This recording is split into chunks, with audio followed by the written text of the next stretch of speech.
Hello guys, and welcome back again to the channel. So this is your girl Andy React, guys, and on today's video it is trending. It is trending 2027 election campaign, guys. Yes, so those that want to become president and want to run for political positions in 2027, they are starting preparation from this year 2025. It's remaining 2 years old, but campaign has started already, guys. So let's take a look at the people of the Arise TV as they take a look and bisect and react into the trending happenings concerning politics, guys, concerning the trending happenings in the country. Let's take a look. Senator representing Abia North, Orji Uzor Kalu, sparked a frenzy online on Tuesday when he was spotted wearing a shirt with the inscription, Tinubu for President 2027 at the National Assembly. While speaking to journalists, the senator defended President Bola Ahmed Tinubu's economic reforms, asserting that the current hardship faced by Nigerians is a consequence of their historic reliance on easy money rather than hard work. He added that the policy reforms implemented by the Tinubu administration are aimed at fostering an economy where wealth is earned legitimately. Let's take a look. We'll get some reactions. The indices of Mr. President's policy might not be walking down the line. People are still suffering. Yes, I agree that. But it started trickling in on the macro level. That's on the upper level, not on the lower level. So I'm hoping that in the next 2-3 years, the policies of Mr. President will trickle down and Nigerians will appreciate what Mr. President is doing. Since 1960, I'm not a psychopath. This is first president. You know, I have had facts. This is first president that stopped subsidy.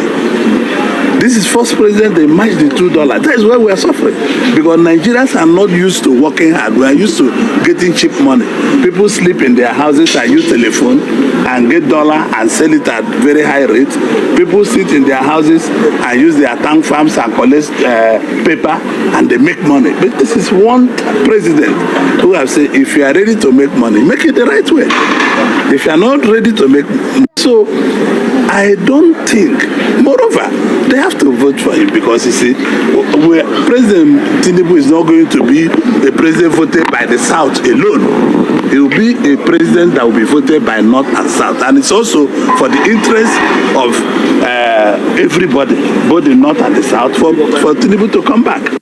All right, a flurry of reactions after. Me, I know I make legitimate money. I don't make easy money. I work hard for my money. Let me take some reactions. This is from Amani, who wrote, so according to Orji Kalu, the suffering Nigerians are going through this, what suffering Nigerians are going through is because they're too used to easy money. That's not just ignorant, it's insulting. People are working themselves to the bone just to survive, and this is the excuse being offered for economic hardship. While Nedu Ani wrote, Orji Uzor Kalu, a senator of the Federal Republic and a 2-term governor of Abia State, is seen openly campaigning for Bola Tinubu ahead of the 2027 election at the Senate chamber, openly disobeying the law, Electoral Act and Constitution of the Federal Republic of Nigeria. What kind of lawless country is this?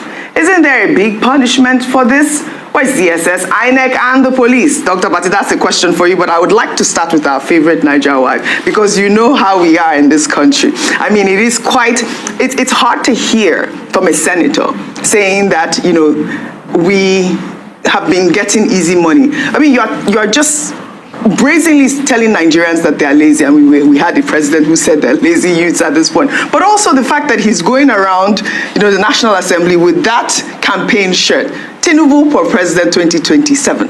Bimbai. There are so many issues here, Oji. I begin with the fact that I moved to Nigeria about a decade ago. I've been here about a decade. And one of the things that drew me to this country is how hardworking and enterprising the people are, despite all odds and against all odds. So to make this assumption that at some point there was some sort of free-for-all merry-go-round is extremely unfair and really is condescending to the hard work and effort that several people continue to make every every day to make their daily bread. Now, this is the rhetoric of political elites. So I assume the conversation he's having is with the elites who are beneficiaries of arbitrage because of the foreign currency window. However, it's a reminder of the fact that the politics that's happening now outside of the Electoral Act legitimate campaigning window are about political elites, their stomachs and their power plays. There is nothing pro-people happening here. You see the campaign posters that are all over the country for all various individuals. Everybody is guilty of this one, unfortunately, in this vein. And I say that this is extremely unfair because this, we will continue to reiterate, is the season of governance. This, going around and making all these announcements, he's fully within his rights to support who he wants to support and to feel whatever sentiments he feels. However, I think that, what was the statement you said earlier, Dr. Abati? Elo fokombale, when it comes to campaigning at the moment. Everybody needs to just calm down, take it easy. This is not the season for that. No. And it is illegal. That's a very big point. And then secondly, you're laughing at me for saying elo fokombale. Everybody should calm down. Everybody should calm down. I love it. And then number two, this spirit of political elitism also just, we need to counter it with something that's pro-people. All right, Dr. Abati, a quick comment, Well, really by just way about... of digression, did I hear you say you have been in Nigeria for 10 years? Yes. 10 years. Within 10 years, you have worked in about 3 media houses, you have acquired a husband, you have produced children in Nigeria. Nigeria is a beautiful country. People come from Zimbabwe and they live well here. Yes. And even now you are speaking Yoruba. This is a beautiful country. It is. Welcome. I agree with you. Look, apply for Nigerian citizenship. Thank you. You deserve it. You have earned it. Earned it, right? Iowa, to go to Senator Orji Uzor Kalu. Senator Orji Uzor Kalu is a personal friend of President Tinubu. He's a chieftain of the All Progressives Congress. What do you expect him to say? And President Tinubu's administration has also been very kind to him. So naturally, he will say he's supporting Tinubu for president in 2027. But the question that I think we should raise is that these elites saying, oh, I support Tinubu, I support Tinubu, they talk down on the people.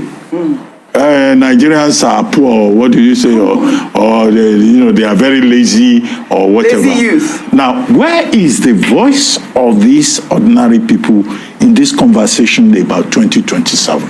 The people who are going to come out to vote in 2027 are the same lazy youths. They are women. And also, the women will drag their children to come out. Do you know that the rich, privileged people in Nigeria, when it is election time, most of them run away.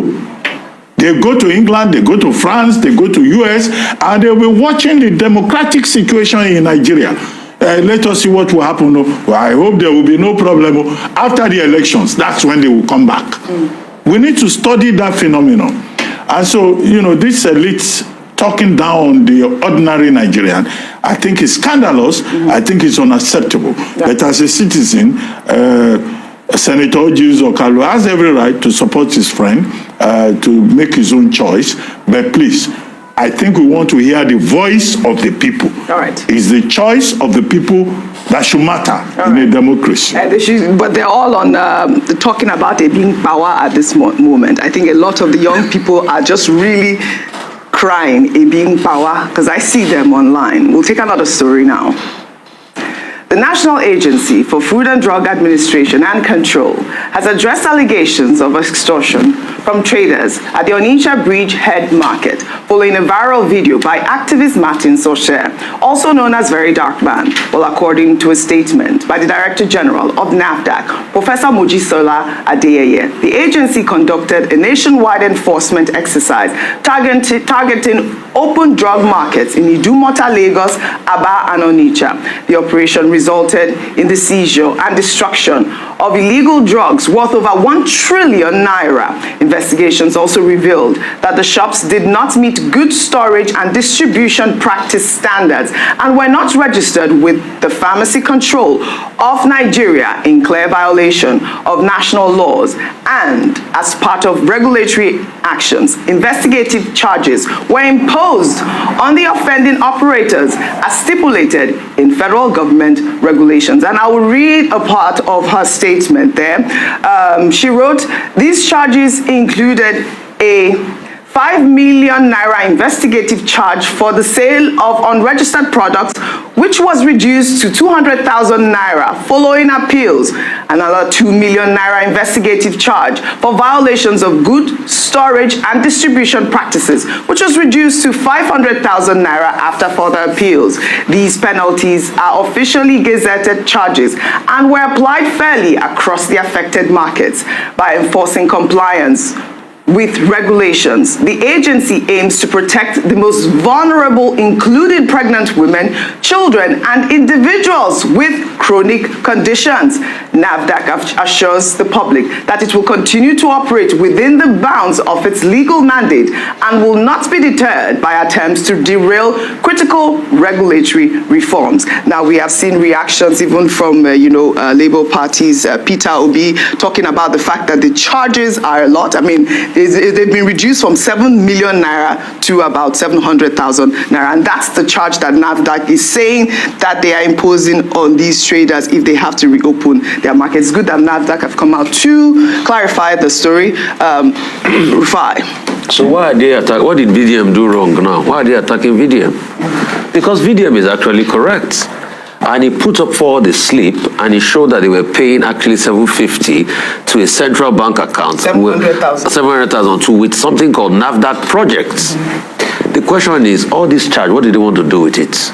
If you estimate the payment, like he was saying in the video, is going to be going to the billions. What are they doing with this money? They said there are investigative charges, and they are going to have that. What are they doing with the money? I believe it's to register. Investigating to register what? To register their shops with the drug, like I read out in my. To register their shop with the drugs. Can't they have a normal transparent registration process? Should that also incur costs at a time where the informal sector is greatly battered? These are the questions we should ask them. Because they were coming out at the VDM, oh, what has he done wrong? If he didn't highlight this now, were they going to tell us? It was gazetted. How public did we make it? Yeah, those are the questions. Before now. Yeah. So it was when he went there and the traders called him and said, this is what we are paying, they had to reply. So they were reactionary in the first place. So what was the blame? VDM did nothing wrong here. He just itemized what was happening in society. And if you have investigated fake drugs and all of that, the question is, what mechanism are you putting in place? I know there's a company out of Ghana many years ago called Proxy that will give you a scratch card, something, to be able to check if it was a fake drug or not. How are you building the ecosystem of drugs, that even any drug that coming through the markets? Is it by having a charge? At a time where the country is hard, you are telling an average drug seller, the over 1 trillion that they are saying worth of drugs is just a stock. In the stock of drugs they have there. Those people might not sell that thing in years. And you are telling averagely in a country where people can barely have 3 square meals to bring 700,000 and you call it investigative charge. So that money, with due respect, NAFDAC, we also know what that money will be eventually used for. Or is it part of revenue for government? Now, is that government needs revenue? Because today now they've gone to borrow, they've put requests for borrowing of 45 billion. So it's that government needs revenue, let us say. So there's nothing video. In fact, it's been shown by facts that the man was correct, that there was this charge. They have come out to say that it was gazetted. Moving off that. As regards the politicians that are abusing us, how would they not abuse us? When people have enjoyed the largesse of the land, when people have been in politics since God knows when, they've been enjoying since Abacha days. We know, we remember their story, remember their history. They became governor at age, Dr. Abati is a very good friend now, 36 or thereabout. He said it the day he came here. He was governor at 36. Please, it's also a major icon in the media industry. Yes. So Publisher and all New of that. Telegraph, publisher of The Sun. Very good man. He's done very well for himself. Discussing with respect. I know. I said. So but what I'm saying is stating the fact. He became governor at 36, two-term governor. Then he's gone ahead to Senate. All right. And before now, we've heard this name since the days of Abacha. He's been a businessman. He's enjoyed the good of Nigeria now. So how will they not have the temerity to say that others there's easy money for us? Is it the man that is paying him to bring us 700,000 to pay NAFDAC in Onitsha under the hot sun? Yeah. And they said, oh, there's no storage. I know the storage conditions were not good enough. They should improve upon it. They've done the investigation. But if they had the means, is it the man that is racking his head to be able to make ends meet? Do you think he has enjoyed Nigeria as good as some high up there? And so how would they say anything? And when he campaigns for president, who do you want him to campaign for again? He will campaign for his friend, President Tinubu. But Dr. Abati, you didn't answer the question I asked you about the time for campaign hasn't started. No, the laws are there. Walking around with the shirt the laws are there. Tinubu for president 2027. In all fairness, you cannot hold him for that because there are many other people who have campaigned for their candidates. Even people that are sending tweets. If you are going to go and screen all the tweets, they too have campaigned for their candidates. So you can't hold him. He has the right to campaign for anything. But me, I'm just saying that there's no point. On the drug matter, Onitsha Head Bridge, I told the line of Mr. Peter Obi. Mr. Peter Obi has issued a statement on X saying, yes, the battle against fake drugs is very important. In that regard, Professor Adeyeye's agency is doing the right thing by saying that, look, you cannot sell fake drugs because lives are involved, and you cannot endanger other people's lives because you want to make profit. Mr. Obi made that clear. Two, Mr. Peter Obi says, look, this clarification that NAFDAC has offered, NAFDAC says, after pleas and negotiations, they've reduced the charges to 500,000 and 200K. Bad conduct must have consequences. I don't have a problem with that. People must be sanctioned if they are selling fake drugs, if you are disobeying the laws of Nigeria. Number three, Mr. Obi says, well, investigations should continue, but these small and medium-scale enterprises should not be punished for a very long time. Yes. The market should be reopened. Entrepreneurs should be given the opportunity to rebuild their businesses and contribute to the nation's economy. But Mr. Obi says, fake drugs business is not allowed, whether it's in Onitsha or it's in Agege. All right. Those are the critical points. Well said. Thank you, Dr. Abati.